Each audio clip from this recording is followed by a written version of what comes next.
Estados Unidos e Irán están negociando para poner fin a la guerra. Esto es al menos lo que afirma el presidente Donald Trump, quien asegura que esta es la última oportunidad de Teherán para firmar un buen acuerdo con Washington. Con esta noticia comenzamos el informativo en Deutsche Welle. Yo soy Carol Guerrero, los saludo desde Berlín. Arrancamos con titulares. A pesar de lo expresado por el presidente Donald Trump, Irán ha negado estar negociando con Estados Unidos y asegura que por ahora solo está dialogando con Omán sobre las garantías para el tránsito seguro por el estrecho de Hormuz. Las fuerzas de seguridad de España afirman que más de 69,000 migrantes han salido de Ceuta a Marruecos en las últimas 30 horas. La crisis migratoria de Ceuta será debatida este martes por los ministros del Interior de la Unión Europea en Bruselas.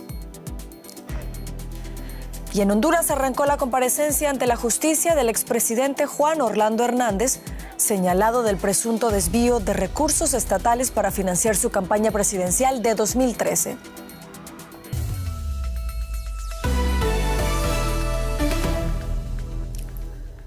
Washington y Teherán parecen no ponerse de acuerdo sobre el inicio de la nueva ronda de negociaciones. El presidente Donald Trump había anunciado el domingo el reinicio de unas conversaciones estancadas hace semanas, pero horas después, el Ministerio iraní de Exteriores desmintió las declaraciones del mandatario estadounidense, asegurando que solo estaba explorando con Omán una ruta marítima temporal a través del estrecho de Hormuz. Este lunes Trump insistió en que las negociaciones ya están en marcha y agregó que se trata de la última oportunidad para Teherán de cerrar un acuerdo y evitar nuevos ataques estadounidenses. Tenemos este problema con Irán. Hemos mantenido muchas conversaciones. Nosotros somos transparentes, pero ellos las niegan, aunque ya no las están negando. Acaban de publicar un comunicado y no las desmienten. Pero por alguna razón, cuando negocian, no les gusta admitirlo. A veces lo niegan, aunque pasan horas y horas reunidos hablando. Ampliamos ahora informaciones con el periodista José Díaz Briceño, a quien saludamos a esta hora en Washington. José, buenas tardes. ¿Cómo se interpretan estas palabras del presidente Donald Trump? ¿A quién se le cree?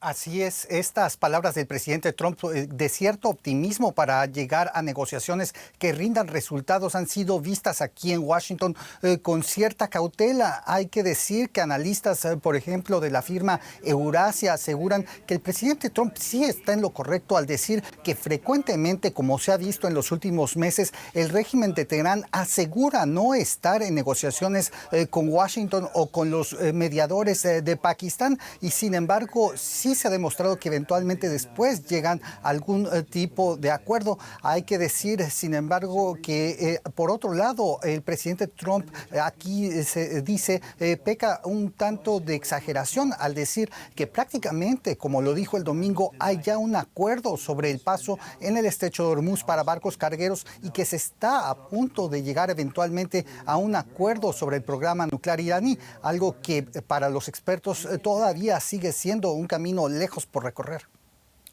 José, decíamos que el presidente Donald Trump ha manifestado además que esta es la última oportunidad de Irán para negociar. ¿Es esto un ultimátum? Aquí en Washington también se percibe que las palabras del presidente Trump, incluyendo este tipo de fechas límites para llegar a un acuerdo, están perdiendo algún tipo de efecto y se cree que Irán ha incrementado básicamente su posición estratégica para jugar con, por ejemplo, la expansión de la guerra hacia otros países de la región o quizá más importante para lo que se vive aquí en Washington, el ánimo de los estadounidenses respecto al apoyo a un conflicto con Irán. Esto porque las más recientes encuestas de hace 10 días del medio político en Washington revelan que incluso dentro del grupo más duro de los apoyadores del presidente Trump identificados con el movimiento MAGA está cayendo la aprobación a una guerra sin condiciones contra Irán. Esto pasó de 50% el apoyo a solo 37% en los últimos 2 meses. Y esto es algo que sin duda Irán juega cuando está hablando con el presidente Trump o sus mediadores para llegar a un acuerdo y establecer sus condiciones. José Díaz Briceño en Washington, gracias por estas informaciones. Hablamos ahora de la guerra en Ucrania. Mientras Rusia continúa bombardeando ciudades en ese país, Kiev intensifica sus ataques en territorio ruso. Potentes bombas planeadoras rusas fueron lanzadas sobre barrios residenciales en Zaporilla, causando la muerte de una persona y dejando decenas de heridos. En la región de Krasnodar, al sur de Rusia, un dron cayó sobre una concurrida playa en el Mar Negro, matando a al menos 6 personas. También fue alcanzado por los drones ucranianos otro almacén perteneciente a la compañía Wildberries, conocida como la Amazon de Rusia. Y la ciudad española de Ceuta, en el norte de África, continúa afrontando las consecuencias de la llegada masiva de migrantes desatada el jueves pasado. La crisis ha reavivado el debate sobre la migración en la Unión Europea. Según las autoridades españolas, unas 69.000 personas regresaron a Marruecos y se estima que al menos 88 migrantes murieron al intentar llegar nadando a territorio europeo. En el lado marroquí de la frontera con la ciudad española de Ceuta, en el norte de África, una mujer espera amargamente tener noticias de su hijo desaparecido. Sigo esperando, no sé nada. ¿Está vivo o muerto? Toda la familia está destrozada. No puedo soportarlo. Apenas puedo mantenerme en pie. Siento como si hubieran arrancado una parte de mí. Este hombre busca a su cuñado, también desaparecido. Esperamos que pueda volver. Le enseñamos su foto a todo el que regresa. Esperamos recibir noticias sobre él que nos tranquilicen. Aunque sean mentiras, incluso esas nos tranquilizan. Existe la posibilidad de que sus familiares desaparecidos se encuentren entre los cientos de personas que aún no han regresado a Marruecos. El asalto migratorio de la semana pasada desencadenó un amplio debate político en toda la Unión Europea. La primera ministra italiana criticó duramente a Madrid por mantener una postura laxa en materia de migración. Ahora España responde. Vamos a los hechos, vamos a las cifras, no a las opiniones. El país que tiene el menor número de entradas en el Mediterráneo es España. Es la política migratoria española. El país que tiene el mayor número de entradas es Italia. Ahí tiene realmente cuál es la política migratoria exitosa. Ahí tiene dónde está la demagogia partidista y la eficacia y la responsabilidad. La eficacia y la responsabilidad están del lado del gobierno de España.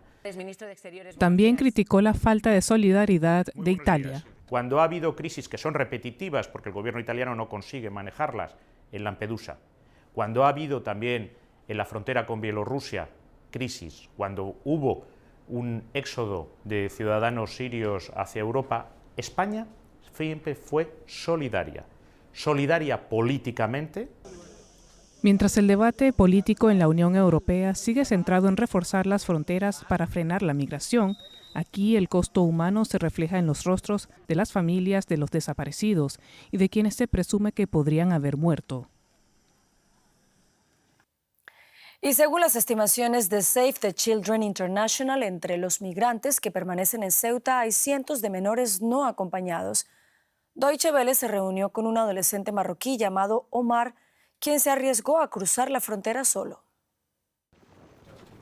Omar tiene 15 años y es una de las miles de personas que hace unos días intentaron cruzar la frontera entre Marruecos y el enclave español en África, Ceuta.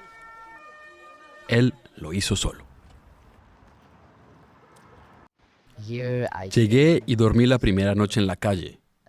Me despertaba cada 2 horas. Había gente corriendo y gritando, ¡policía, policía! Fue terrible. He visto a cientos de menores y gente mayor volviendo a Marruecos, solo porque la policía les decía, váyanse. No tenemos dinero. La vida en Marruecos para los menores es muy difícil. También para la gente mayor es muy difícil encontrar un trabajo. Sin embargo, las expectativas y anhelos que lo impulsaron a cruzar la frontera se esfumaron al toparse con la cruda realidad. Decían que España les daba todo a los menores, pero cuando llegué aquí, no hay nada. Ni centros, ni comida, ni apoyo, nada de nada. Te golpearán y devolverán a tu país. Acompañamos a Omar a buscar refugio en algunos de los centros para menores de la ciudad. En uno, no hay respuesta. En otro, el personal le dice que no hablará con él. Atrapado en un limbo, Omar sigue buscando la forma de alcanzar la península ibérica. Dice que hay traficantes en Ceuta que ofrecen llevar a los migrantes en bote, pero es caro y peligroso. Dicen, dame esto y lo otro y te llevaré conmigo en el bote. Te llevaré allí y me darás el dinero. Pero es que necesitas pagar muchísimo dinero. Y además, no son de fiar. Te dicen que pagues para que puedas ir con ellos. Pero, ¿y si te empujan al agua o te dejan allí? ¿Qué vas a hacer? Sin ningún apoyo en Ceuta, sus opciones son limitadas. Pero Omar no se rinde. No puedes nadar desde aquí a Tarifa o a la península. Claro que no. Puedes preguntar. Hay gente amable que te llevará consigo. O quizás hay otras opciones. No sé. Sigo buscando. Pero en cuanto encuentre alguna opción que me lleve, parto directamente.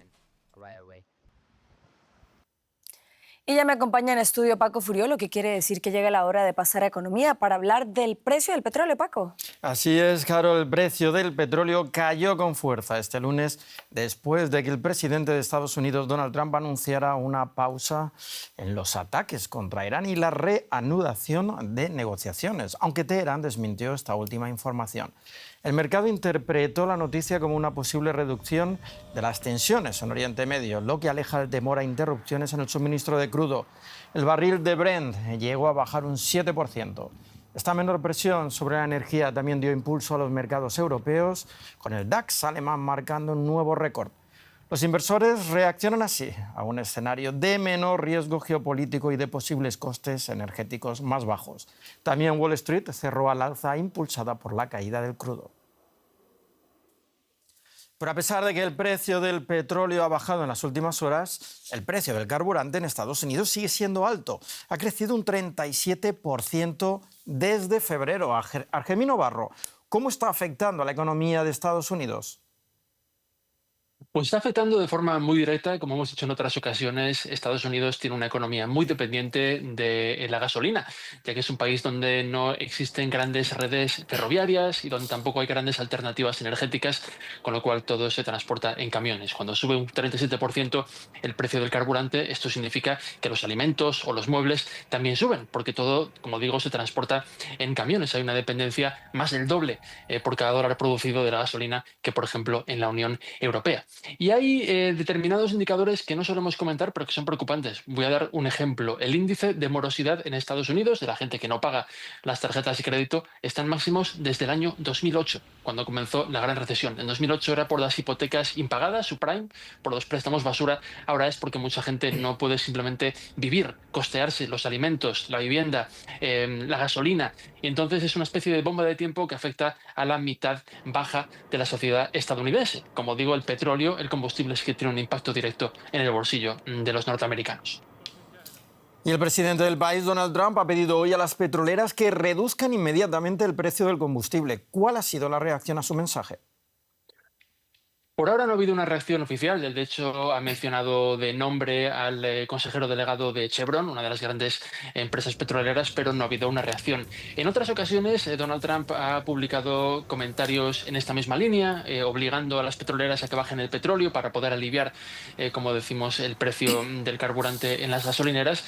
Y le han respondido en el pasado que ahora mismo el mercado del petróleo es volátil, entre otras razones por la guerra de Irán, y que por tanto no pueden andar reduciendo los costes. Además, pues la gran prioridad de una gran multinacional estadounidense como es Chevron es ganar dinero. Donald Trump estos mensajes también los lanza de cara un poco al público, porque es una persona para la que es importante proyectar que está en control, que tiene fuerza y que puede ordenar a las empresas que baje el precio del petróleo, cosa que no tiene la potestad de hacer porque Estados Unidos continúa siendo un país capitalista. Pero sin duda es un mensaje que también refleja la forma de pensar en la Casa Blanca. Gracias, Argemino Barro, desde Nueva York. A ustedes. Y un informe publicado este lunes por el periódico Financial Times estimó en más de 3.000 millones de euros las pérdidas sufridas por Europa este año a causa de los incendios. La cifra, que contempla los daños en países como España, Francia y Portugal, entre otros, ya superó las estimaciones de la Comisión Europea, que cada año calcula un impacto de 2.500 millones de euros a causa de los incendios. Por su parte, la sequía y las altas temperaturas están provocando mayores costos en términos de generación de energía. Hungría tuvo que apagar por completo su única central nuclear debido a que el Danubio redujo su caudal al mínimo histórico y no se dispone de suficiente agua para enfriar los reactores. Nos vamos hasta la bolsa de Frankfurt para calcular estos costos con nuestro analista Ezequiel Daray. Saludos, Ezequiel. ¿Podemos realmente pensar que los costos totales serán 3.000 millones de euros o todavía existen costos y reparaciones que podrían agrandar este monto? Seguramente será mucho más, Paco, porque esto es solo una estimación en base a los cálculos como los hace la Comunidad Europea de cuánto costaría reparar la Tierra. Y tengamos en cuenta que la temporada de incendios, Dios no lo permita, pero no terminó. Normalmente se puede llegar a extender hasta septiembre, así que todavía podemos seguir contando desastres. ¿Y qué es lo que no se está contando en estos 3.000 millones? Bueno, las pérdidas por turismo, se han cancelado muchas reservas turísticas, por ejemplo, en España, las pérdidas en las cosechas, probables faltantes de alimentos en las góndolas que provoquen inflación por justamente las pérdidas en las cosechas, y cuánto van a aumentar las primas de los seguros después de atender todos estos desastres. Hay estimaciones que hablan de que 3.000 millones de euros sería solamente el costo de reparación de España y sin tener en cuenta turismo y las cosechas. Con lo cual, Paco, creo que estamos ante un desastre de magnitudes muy importantes y seguramente el más grande de la historia en términos de fuegos. Y la otra gran consecuencia de la ola de calor y sequía es la falta de energía. ¿Cómo afectará a la producción energética de Europa este bajo caudal de algunos ríos tan importantes como el Danubio? Es tremendo, Paco, porque no es solo esta planta que mencionabas en Hungría. Hay 6 centrales nucleares que están o bien apagadas en Europa o bien funcionando a menor capacidad porque no pueden refrigerar los reactores. ¿Por qué? Porque la refrigeración se llama de paso único, es decir, el agua viene del río fría, entra a los reactores, los refrigera y sale muy caliente nuevamente al río. Y después se necesita que el propio río la vaya enfriando para que no destruya el ecosistema. Cuando el río está tan bajo, ya la temperatura del agua está caliente antes de entrar al reactor, con lo cual no se puede, por temas ambientales, enfriar los reactores. Piensa que en Francia, que produce más de la mitad de la energía nuclear en Europa, ya se produjeron 3 sucesos de calor extremo, con lo cual, si esto no cambia en el corto plazo, la cosa podría empeorar. La Unión Europea, sin embargo, lo está monitoreando y de momento no va a haber faltante de energía. Pero como te digo, Paco, esto es día a día y dependerá de cuánto se extienda esta situación. Gracias, Ezequiel, desde Frankfurt. Estados Unidos y Japón han llevado a cabo una intervención conjunta en el mercado de divisas para apuntalar el yen, luego de que la divisa japonesa alcanzara su nivel más bajo en 4 décadas. La operación consistió en comprar grandes cantidades de yenes y vender dólares, con el objetivo de aumentar la demanda de la moneda japonesa y estabilizar su cotización. Tras la intervención, el tipo de cambio pasó de superar los 163 yenes por dólar a situarse en torno a las 157 unidades. Con esta decisión, Japón busca reducir el impacto de un yen demasiado débil que ha encarecido las importaciones y alimentado la inflación. Cuba amaneció este lunes sumida en un nuevo apagón general, el cuarto en menos de un mes. La isla vive una crisis energética total. Sus centrales termoeléctricas construidas hace más de 5 décadas ya no dan abasto. A esto se suma el bloqueo petrolero impuesto por Estados Unidos, que ha cortado el suministro de crudo venezolano y ruso. El resultado son cortes de luz que superan las 20 horas diarias en La Habana y llegan hasta 3 días seguidos en el resto del país. Los residentes de La Habana matan el tiempo en la calle a la espera de que se restablezca la electricidad y vuelvan a funcionar el suministro de agua y los frigoríficos. Al menos todavía brilla el sol antes de que toda la isla quede sumida en una profunda oscuridad. Los cubanos afrontan la situación con resignación.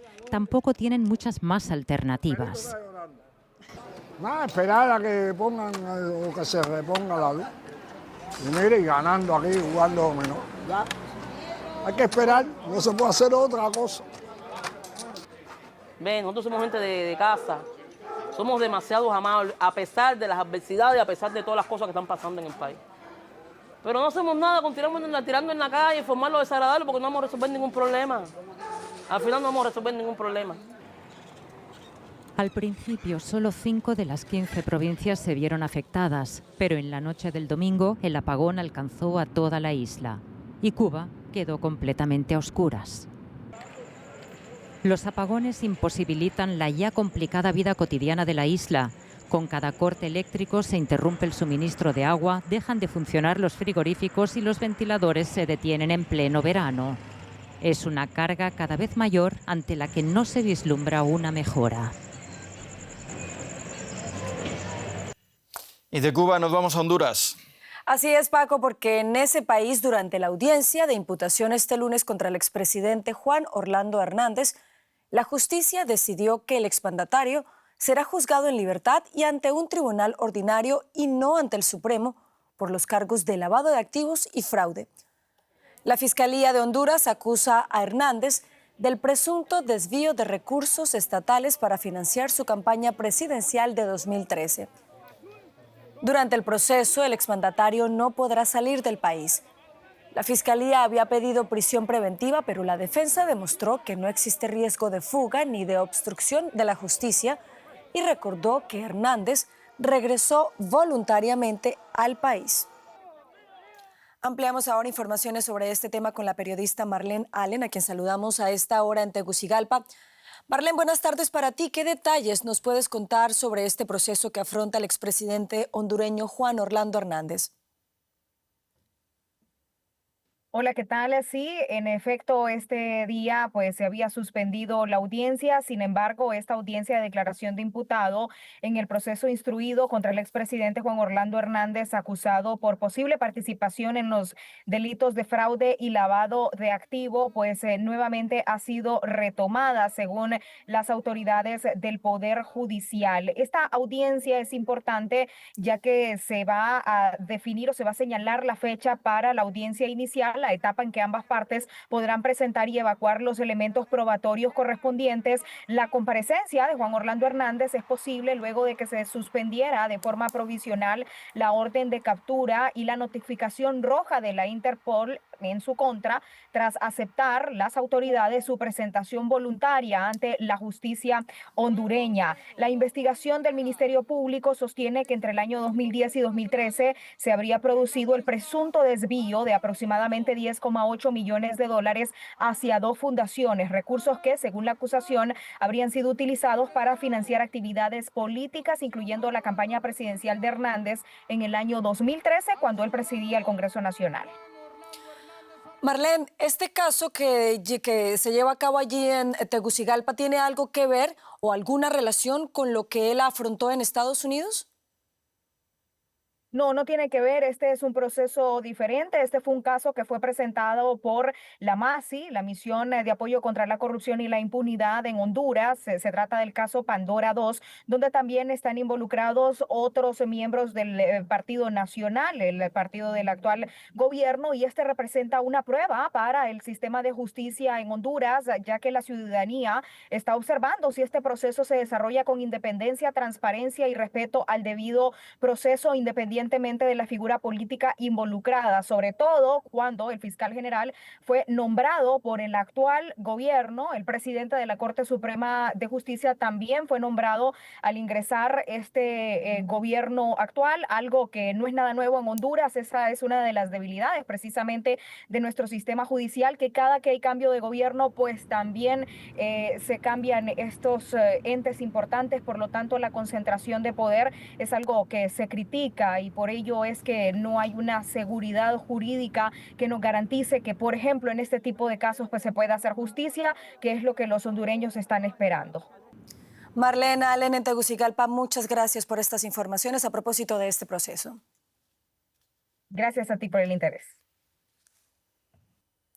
Y vamos ahora hasta Grecia, porque allí cientos de bomberos llevan 5 días luchando contra un enorme incendio forestal que sigue fuera de control al noroeste de Atenas. Los fuertes vientos que se registraron durante el fin de semana han amainado, pero los bosques de pinos y miles de hectáreas de tierras de cultivo han quedado calcinadas. Más de 1.000 personas han sido evacuadas de la región. Según las autoridades helenas, los equipos de bomberos están utilizando maquinaria pesada para abrir cortafuegos y evitar que el incendio arrase viviendas. Vamos ahora con un resumen de otros hechos que también son noticia en esta jornada. Los incendios forestales devastaron la ciudad de Spokane en el noroeste de Estados Unidos, donde 65,000 personas fueron evacuadas. Los bomberos aún no lograron contener ninguno de los 3 fuegos desatados el fin de semana en esa zona del estado de Washington. En lo que va de 2026, los incendios en Estados Unidos han calcinado ya más de 1,6 millones de hectáreas. En Chile, al menos 2 personas murieron y unas 1.200 resultaron damnificadas por un fuerte temporal que azota el centro y sur del país. Las lluvias han provocado crecidas de ríos e inundaciones que mantienen bajo emergencia a diversas comunas entre las regiones del Maule y los Lagos. Hace pocas semanas otro temporal dejó 13 muertos. Toneladas de sargazo invaden las playas de la Riviera Maya mexicana. La Marina y autoridades locales limpian a diario la costa para evitar que estas algas se acumulen y mantener las playas accesibles. El fenómeno, impulsado por corrientes oceánicas atípicas en el Atlántico desde 2011, alcanzó este año un récord de 9,000 toneladas en un solo día. Y terminamos hablando de una nueva ola de calor extremo que golpea el oeste de Japón, donde ciudades como Kurume y Kumamoto superaron este lunes los 40 grados centígrados. Las altas temperaturas agravan la situación de miles de damnificados por el reciente terremoto de Kumamoto, que continúan en refugios, mientras avanzan las tareas de reconstrucción y persisten los cortes de agua. Hasta aquí las noticias, sigan conectados a Deutsche Welle.